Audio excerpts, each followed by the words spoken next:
অনেক দিন থেকেই আমার একটা পাহাড় কেনার শখ, কিন্তু পাহাড়কে বিক্রি করে তা জানি না। যদি তার দেখা পেতাম, দামের জন্য আটকাতো না। আমার নিজস্ব একটা নদী আছে, সেটা দিয়ে দিতাম পাহাড়টার বদলে। কে না জানে পাহাড়ের চেয়ে নদীর দামই বেশি। পাহাড়ের স্থানু, নদী বহমান। তবু আমি নদীর বদলে পাহাড়টাই কিনতাম, কারণ আমি ঠকতে চাই। নদীটাও অবশ্য কিনেছিলাম একটা দ্বীপের বদলে। ছেলেবেলায় আমার বেশ ছোট্টখাট্ট ছিমছাম একটা দ্বীপ ছিল। সেখানে ছিল অসংখ্য প্রজাপতি।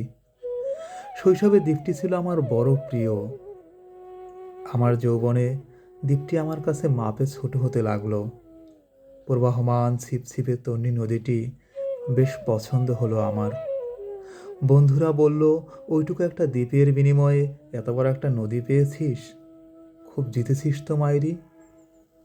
তখন জয়ের আনন্দে আমি বিহ্বল হতাম। তখন সত্যিই আমি ভালোবাসতাম নদীটিকে। নদী আমার অনেক প্রশ্নের উত্তর দিত। যেমন, বলতো আজ সন্ধেবেলা বৃষ্টি হবে কি না। সে বলতো, আজ এখানে দক্ষিণ গরম হাওয়া, শুধু একটি ছোট্ট দ্বীপে বৃষ্টি, সে কি প্রবল বৃষ্টি, যেন একটা উৎসব। আমি সেই দ্বীপে আর যেতে পারি না। সে জানতো, সবাই জানে, শৈশবে আর ফেরা যায় না। এখন আমি একটা পাহাড় কিনতে চাই। সেই পাহাড়ের পায়ের কাছে থাকবে গহন অরণ্য। আমি সেই অরণ্য পার হয়ে যাব। তারপর শুধু রুক্ষ, কঠিন পাহাড়। একেবারে চূড়ায়, মাথার খুব কাছে আকাশ। নিচে বিপুলা পৃথিবী, চরাচরের তীব্র নির্জনতা।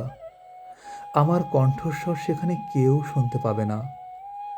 আমি শুধু 10 দিককে উদ্দেশ্য করে বলবো, প্রত্যেক মানুষই অহংকারী। এখানে আমি একা, এখানে আমার কোনো অহংকার নেই। এখানে জয়ী হওয়ার বদলে ক্ষমা চাইতে ভালো লাগে।